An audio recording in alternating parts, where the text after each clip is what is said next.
Je ne sais pas si Dieu existe et je le saurai peut-être jamais. Voici ce que propose l'agnosticisme, la doctrine philosophique selon laquelle l'existence de Dieu serait ni certaine ni impossible. Contrairement au théiste qui lui présuppose l'existence de Dieu et à l'athéiste qui lui décline cette possibilité, l'agnostique se dit en lui-même peut-être que oui, peut-être que non, je sais pas. Quand on regarde de plus près et qu'on jase avec eux, on réalise qu'il y a deux types de personnes agnostiques. Les premiers sont ceux que j'appelle les purs et durs. Ils prétendent que c'est impossible de savoir si Dieu existe ou pas, tout simplement. Les seconds sont un petit peu plus modérés et affirment ne pas savoir où se positionner dans leur situation actuelle.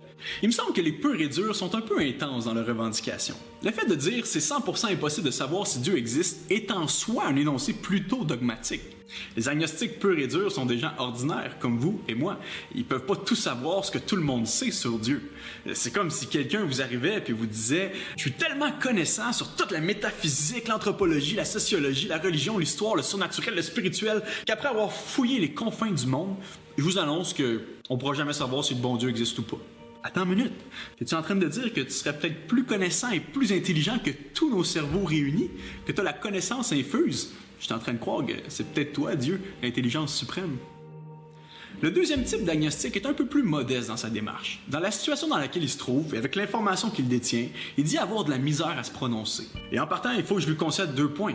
1, il fait bien de reconnaître qu'on ne connaît pas tout et qu'il est bon d'être ouvert à de nouvelles possibilités. Sa position me paraît beaucoup plus prudente que la première, et je crois qu'effectivement, l'humilité est un bon ami lorsqu'on fait face à ces grandes questions. 2, je pense qu'il est vrai que dans ce monde, on ne peut pas tout savoir sur la personne de Dieu. Du moins, si Dieu existe, ce serait assez normal que notre petit cerveau de 3 livres soit pas en mesure de le comprendre parfaitement.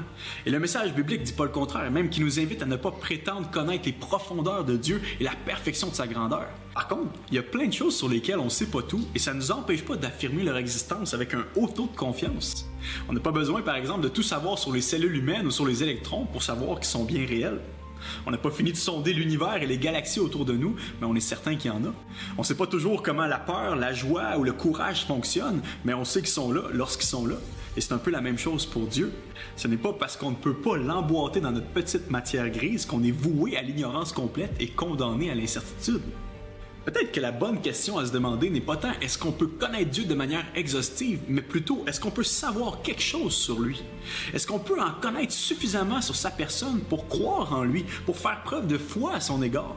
Si on ne sait rien du tout sur Dieu, c'est normal qu'on ne soit pas certain de vouloir le faire confiance. À moins que Dieu choisisse de révéler certaines choses sur sa personne, les agnostiques sont totalement en droit de dire « je sais pas ».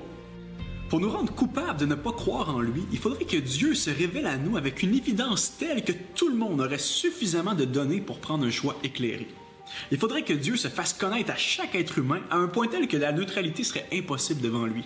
Croire ou ne pas croire ne serait pas ultimement une question de savoir, mais bien une décision existentielle, un choix de la volonté. Et il y a 2000 ans de ça, dans un aréopage situé à Athènes, c'est exactement comment l'apôtre Paul a présenté Dieu aux Athéniens, une nation qui prétendait ne pas le connaître. Devant une assemblée remplie de philosophes, de savants et de gens venus pour discuter, Paul leur a annoncé qui était ce Dieu créateur, le Dieu de Jésus-Christ qu'il avait personnellement rencontré et qu'il proclamait. Dieu, qui a fait le monde et tout ce qui s'y trouve, est le Seigneur du ciel et de la terre. Et il n'habite pas dans des temples construits par les hommes. Il n'a pas non plus besoin que les humains s'occupent de lui fournir quoi que ce soit, car c'est lui qui donne à tous la vie, le souffle et tout le reste.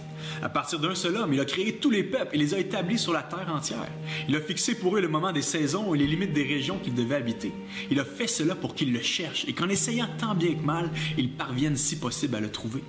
En réalité, Dieu n'est pas loin de chacun de nous, car c'est par lui que nous vivons, que nous bougeons et que nous sommes. À une nation érudite et sophistiquée qui avait un panthéon bien garni de divinités, Paul leur dit « Le Dieu que je vous annonce est différent.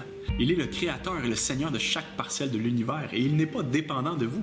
C'est lui qui a créé le monde entier pour qu'il soit viable. C'est lui qui a conçu les premiers humains et c'est grâce à lui que vous êtes ici aujourd'hui. Il vous a fourni la vie, le mouvement, l'activité, la terre, la mer, les récoltes, les animaux, les saisons et même tous les autres bienfaits naturels auxquels on pourrait penser.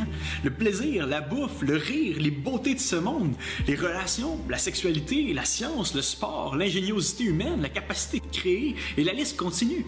Si Dieu devait signer chaque chose qui vient de lui, il n'y aurait pas assez d'angles sur cette terre pour le faire. Mais malgré le fait que Dieu soit tout-puissant, autosuffisant et provident, il n'est pas loin de chacun d'entre nous, dit l'apôtre Paul. Non seulement tout témoigne de lui dans l'histoire du monde et dans ce monde, mais en plus de ça, depuis le jour de notre naissance, il est tout près de notre cœur et notre conscience. Tellement près qu'on peut même pas faire comme si de rien n'était. Tellement près que la neutralité n'existe pas. Il a voulu qu'on tente sincèrement de le connaître et qu'en tâtonnant, on puisse finir par le trouver. C'est la promesse qu'il avait faite au peuple juif dès le tout début, si on retourne 3500 ans en arrière. Tu chercheras l'Éternel ton Dieu et tu le trouveras si tu le cherches de tout ton cœur et de toute ton âme. Mais le problème, c'est que l'être humain, par nature, livré à lui-même, ne cherche pas Dieu. En fait, il veut rien savoir de lui. C'est pas qu'il ne peut pas le connaître, c'est qu'il ne veut pas tant le connaître. Il n'est pas si important, il n'est pas tant essentiel, il n'est pas full populaire. Il me semble qu'il y a beaucoup mieux à chercher et à gagner dans ce monde. On n'est pas si intéressé à vivre sous le regard du Créateur. C'est sur nous que doivent être braqués les projecteurs. On vit nos vies comme si on était le nombril du monde, et lorsque le sujet du divin refait surface sur la table, on crie au mystère, à l'ignorance, au scepticisme. On fait des Ponce Pilate de nous-mêmes. Le fameux gouverneur de Judée qui avait Jésus devant lui lors de son interrogatoire, la lumière du monde en pleine face. Mais il a préféré rester campé du côté de l'incertitude et de ses raisonnements philosophiques. Alors que Jésus venait juste de lui dire qu'il était le roi des rois, qu'il était venu dans ce monde pour rendre la vérité évidente à nos yeux, Pilate, le premier des agnostiques, de lui répondre « Mais qu'est-ce que la vérité? » Vous savez quoi? Lorsqu'on ne cherche pas la vérité, on aurait beau l'avoir devant les yeux, on la verrait même pas. Mais lorsqu'on la cherche, ne serait-ce qu'un tant soit peu, c'est elle qui finit par nous trouver. Lorsqu'on est assez tanné de nos illusions, nos hypocrisies, nos menteries, nos échecs, nos déboires et nos idées noires pour se mettre à chercher l'ultime réalité, la clé de la vie et le sens de notre existence, on arrive face à face avec Jésus-Christ, celui qui était Dieu. Il l'a dit de sa propre bouche. Personne n'a jamais vu Dieu, mais le Fils unique qui est Dieu et demeure auprès du Père, lui seul l'a fait connaître. Lorsqu'on le prend au mot et on commence à croire en lui, cette foi devient tout d'un coup un savoir solide et immense. Et plus on croit, plus on comprend, plus on le connaît, plus on est convaincu. On n'est plus dans le peut-être ou dans le doute, on est dans la confiance et dans l'assurance. La balle est maintenant dans ton camp. Impossible de rester indifférent. À cause de ce que Jésus a fait en venant vers nous et en mourant pour nous, l'opportunité nous est donnée à tous de changer radicalement en faisant de ce Nazaréen ressuscité le Seigneur et le Sauveur de notre vie. Vous avez des questions ou des commentaires sur ce que vous venez d'entendre? Contactez-nous par téléphone ou réagissez sur les médias sociaux.